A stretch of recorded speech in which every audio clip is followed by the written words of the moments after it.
प्रियो, जय मसीह की। आजकल प्रभु यीशु मसीह के दूसरे आगमन को लेकर लोगों के मन में बहुत सारे सवाल हैं कि प्रभु यीशु मसीह कब वापस आएंगे और दूसरे आगमन से पहले क्या कुछ घटनाएं होगी। क्या अंत का समय निकट आ पहुंचा है? हम अंतिम दिनों को कैसे पहचान पाएंगे? क्या प्रभु यीशु जब आएंगे तब पूरी दुनिया उन्हें आता हुआ देखेगी? उस दिन क्या होगा? वह नजारा कैसे होगा? क्या हम नीले आसमां के पार जाएंगे, हमारा प्रभु यीशु रहता जहां? हम सभी के मन में यह उत्सुकता है। क्या प्रभु यीशु आने का समय निकट आ गया है? क्या बाइबल की भविष्यवाणी पूरी हो रही है? प्रियो, आजकल यह सवाल बहुत ही ज्यादा चर्चा में है। आज इस वीडियो में हम इन्हीं बातों को जानेंगे। चलिए हम शुरू करते हैं। प्रभु के प्रिय लोगों, आज जब हम अपने संसार को देखते हैं तो चारों तरफ लोगों के दिलों में निराशा, दुख, दर्द दिखाई देता है। बीमारियां बढ़ती जा रही है और लोग सिर्फ एक ही सवाल पूछते हैं कि आगे क्या होगा, आगे का जीवन कैसे चलेगा। कोरोना वायरस ने गरीबों को बर्बाद कर दिया है। इस दौरान कितने मासूम लोगों की जान चली गई है।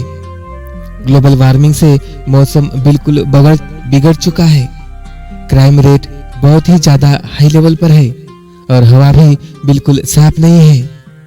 प्रदूषण बहुत ज्यादा बढ़ चुका है। तीसरे महायुद्ध के संकेत दिखाई दे रहे हैं। आजकल हर एक मसीही विश्वासी के मन में यह सवाल जरूर से उत्पन्न होता होगा कि जिस विषय पर आज हम इस बाइबल के वचनों के आधार पर मनन करने जा रहे हैं। बाइबल की भविष्यवाणियां आज पूरी हो रही है और बहुत तेजी के साथ बाइबल की भविष्यवाणियां पूरा होना शुरू हो गया है। इज़राइल के अंदर बाइबल की भविष्यवाणियां पूरी हो रही है। दुनिया के अलग अलग देशों के अंदर बाइबल की भविष्यवाणियां पूरी हो रही है और यह सब भविष्यवाणियां पूरी होना इस बात का संकेत हमको प्रदान करता है कि प्रभु यीशु मसीह के दूसरे आगमन के बिल्कुल कगार पर है। प्रभु यीशु मसीह का दूसरा आगमन बहुत ही निकट है और जब प्रभु का दूसरा आगमन होने जा रहा है और प्रभु किसी भी समय अब अपनी कलीसिया को लेने आ सकता है, तो प्रभु यीशु मसीह के दूसरे आगमन के लिए एक विश्वासी खुद को आत्मिक तौर से कैसे तैयार कर सकता है? उसको क्या करना होगा जिसके द्वारा उसकी आत्मिक तैयारी हो सके? क्योंकि हम यह कहते हैं जरूर कि हमको यीशु मसीह के दूसरे आगमन के लिए तैयार रहना है, लेकिन वो तैयारी कैसे करें? हमको क्या करना होगा? क्या करना है? बाइबल में क्या बताया हुआ है? उस विषय के ऊपर आज हम चर्चा करेंगे।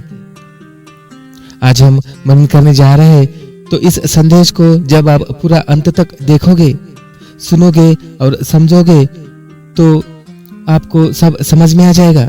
आप इस बात को जान पाएंगे कि वास्तव में यीशु मसीह के दूसरे आगमन के लिए आप अपने आप को किस प्रकार से तैयार कर सकते हैं। और देखिए, मैं एक महत्वपूर्ण बात आपको बताना चाहता हूँ कि कलीसिया के ऊपर सताव जो है वह निरंतर बढ़ता जा रहा है। आत्मिक जागृति स्वभाव को करने की परमिशन प्रशासन के द्वारा नहीं दी जा रही है। प्रभु यीशु मसीह ने पहले से ही बता दिया था कि अंत के दिनों में इस प्रकार का सताव कलीसिया के ऊपर बढ़ता जाएगा। हम किस तरह से अपने आत्मिक जीवन को दृढ़ रख सकते हैं? किस तरह से अपने आत्मिक जीवन को मजबूत करके हम प्रभु यीशु मसीह के दूसरे आगमन की तैयारी कर सकते हैं?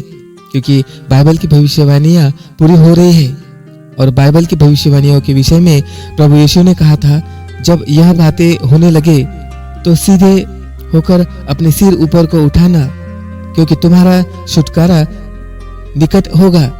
यीशु ने इस बात को कहा था कि अंत के दिनों के चिन्हों को देखते रहना, समझ जाना, क्योंकि जब यह बातें पूरी होने लगेगी इस बात का चिन्ह होगा कि मैं वापस आने वाला हूँ।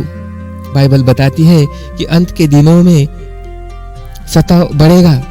यीशु मसीह के दूसरे आगमन की तैयारी हम कैसे कर सकते हैं जानते हैं।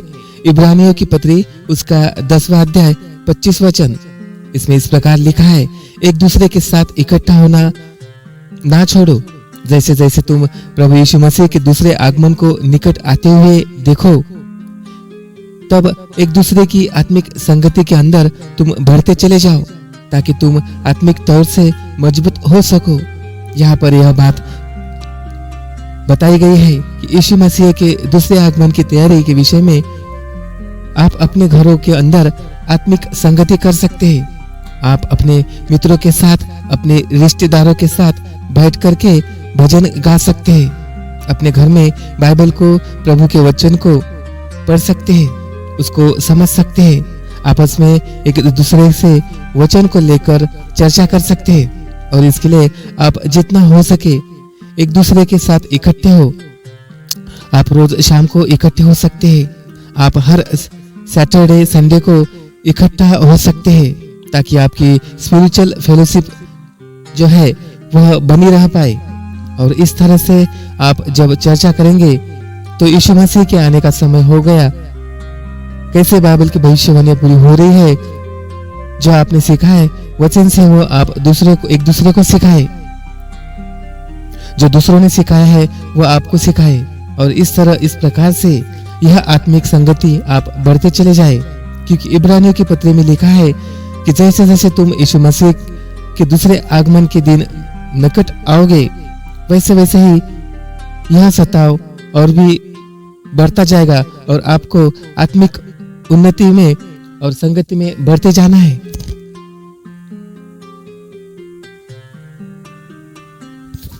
प्रियो, एक वचन में पढ़ता हूँ, निर्गमन 12 अध्याय 22 वचन में लिखा है, फैमिली प्रेयर को फेलोशिप के बारे में बताया हुआ है। इजरायली जब मिस्र के अंदर थे तो बाहर आतंक फैला हुआ था। सारे के सारे इजरायली अपने अपने परिवारों के साथ अपने अपने घरों के अंदर प्रार्थनाएं कर रहे थे, अनुग्रह को मांग रहे थे। और परमेश्वर ने प्रॉमिस दिया था कि जब वो अपने घर के अंदर इस काम को करेंगे तो परमेश्वर नाश करने वालों को, उनके जीवन को नाश करने के लिए उनके घर में घुसने नहीं देगा। प्रियो, प्रतिदिन वचन पढ़ने की आदत को डालना पड़ेगा, क्योंकि जितना आप वचन को पढ़ेंगे उतना ही ज्यादा आप प्रभु यीशु मसीह में, परमेश्वर के अंदर मजबूत होते चले जाएंगे। यदि आप वास्तव में अंत के दिनों की तैयारी करना चाहते हैं, जो कि बहुत ही कठिन है, आप दूसरों को माफ करना सीखिए। माफ करने वाला स्वभाव जब आपके अंदर आ जाएगा, वह नेचर जब आपके अंदर आएगा कि आप एक दूसरे को माफ करेंगे, तो बाइबल में लिखा है, जैसे प्रभु ने अपने अपराधियों को क्षमा किया है, तू भी अपने अपराधियों को क्षमा कर। जब आप दूसरों को क्षमा करेंगे तो परमेश्वर प्रतिदिन आपको क्षमादान देता चला जाएगा। आपको प्रतिदिन परमेश्वर भी माफ करता जाएगा। प्रतिदिन पश्चाताप करना है कि प्रभु, मुझसे यह गलती हो गई है, आप मुझको माफ कर दो। इतने प्रयास करने के बावजूद मैंने यह पाप कर दिया है, आप मुझको माफ कर दीजिए। लेकिन परमेश्वर से वह माफी आपको प्रतिदिन कब मिलेगी? जब आप दूसरों को माफ करेंगे। जिसने आपके साथ बुरा किया है, जब आप उनको माफ करेंगे, परमेश्वर की दया आपके जीवन में के ऊपर अपने आप प्रकट होती चली जाएगी। उसके बाद लिखा है, हमें बुराइयों से परीक्षा में न डाल, बल्कि बुराई से बचा है। परमेश्वर ने हमको सब प्रकार की आत्मिक आशीष प्रदान की है। आज मसीही लोग इस अंत के दिनों में सांसारिक आशीष, जो भौतिक आशीष है या फिजिकल ब्लेसिंग है, उनके पीछे लगे हुए हैं। पौलुस कहता है, परमेश्वर ने हमको फिजिकल ब्लेसिंग नहीं, लेकिन सब प्रकार की आत्मिक आशीष जो है वह प्रदान की है। परमेश्वर आपकी फिजिकल नीड्स को चिंता रखता है, तो आप चिंता ना करें। लेकिन परमेश्वर ने क्या चीज देने का प्रॉमिस किया है? उसने सब प्रकार के आत्मिक आशीष देने का प्रॉमिस किया है, क्योंकि ये आत्मिक आशीष ही जो आपको स्वर्ग का वारिस बनाएगा। आप कितनी महंगी कार ले, कितनी महंगे डबल बेड के ऊपर सो सकते हैं, कितने महंगा घर बना सकते हैं, कितना ही बैंक बैलेंस आप जमा कर सकते हैं। यह कुछ भी चीजें आपको स्वर्ग के अंदर प्रवेश करा नहीं सकेंगी। आत्मिक आशीष अगर आपके पास होगी तो आप स्वर्ग में जाएंगे। और इसीलिए सुलेमान के उदाहरण को भी हम देख सकते हैं कि सुलेमान ने परमेश्वर से सांसारिक आशीष नहीं मांगी, लेकिन उसने परमेश्वर से बुद्धि की आशीष मांगी थी, यानी बुद्धि का, पवित्र आत्मा के बुद्धि का वरदान उसने मांगा था। और जब उसने आत्मिक आशीष परमेश्वर से मांगी तो परमेश्वर ने सारी सांसारिक आशीष भी उसको प्रदान कर दी थी। तो यह परमेश्वर का नेचर है। परमेश्वर आपकी प्रायोरिटी को देखता है। प्रभु यीशु ने कहा, तुम पहले परमेश्वर के राज्य और धर्म की खोज करो, तो यह सारे संसार की चीजें जो तुम चाहते हो, यह सब अपने आप परमेश्वर आपको प्रदान करेंगे।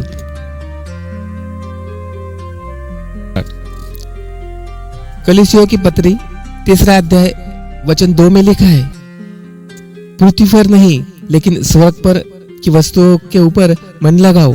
यदि आपको वास्तव में प्रभु यीशु मसीह के अंत के दिनों के लिए तैयारी करनी है, प्रभु यीशु के दूसरे आगमन की तैयारी करनी है, तो आपको आत्मिक संगति, स्पिरिचुअल फेलोशिप बढ़ाते जाना है। आपको प्रतिदिन वचन पढ़ने की आदत को डालना पड़ेगा। आप अपनी पर्सनल प्रेयर लाइफ को निरंतर जारी रखें, तब जाकर के आपकी एक वास्तविक तैयारी होगी। पर्सनल स्पिरिचुअल लाइफ को तैयार करेंगे, प्रतिदिन अपने परिवार की स्पिरिचुअल लाइफ को आप तैयार करेंगे, प्रतिदिन वचन पढ़ेंगे, तो आप निरंतर आगे बढ़ते चले जाएंगे। और संसार का यह क्लेश जो आज हो रहा है, चाहे आत्मिक जागृति सभाएं ना हो, चाहे चर्च को ताले लग जाए, चाहे कुछ भी हो जाए, लेकिन यह फेलोशिप जो आपकी इंटरनल फेलोशिप है वो निरंतर बढ़ती जानी चाहिए। और निरंतर आप ध्यान रखें कि किस प्रकार से बाइबल की भविष्यवाणियां आज पूरी हो रही है कि जब ये चीजें सारा सताव जब अपनी लिमिट पार करेगा, तब आप प्रभु यीशु के द्वारा बादलों पर उठा लिए जाएंगे और हम सदा के लिए प्रभु यीशु के साथ रहेंगे। तो अब से अपनी आत्मिक तैयारी में बहुत जोर शोर से लग जाइए। प्रियो, आज का ये वचन आपको कैसा लगा? आपके मन में कुछ सवाल होंगे या कुछ आप पूछना चाहते होंगे? जो भी आपके मन में सवाल होंगे आप कमेंट्स में जरूर बताइए। आपका कमेंट्स हमारे लिए प्रभु के आशीष के बराबर है। मैं हर एक कमेंट्स का सही उत्तर बाइबल के अनुसार देने की कोशिश करूंगा। प्रभु आपको हमेशा खुश रखे, चंगा रखे। आपका ब्रदर राहुल आपसे इजाजत लेता हूँ। आमीन।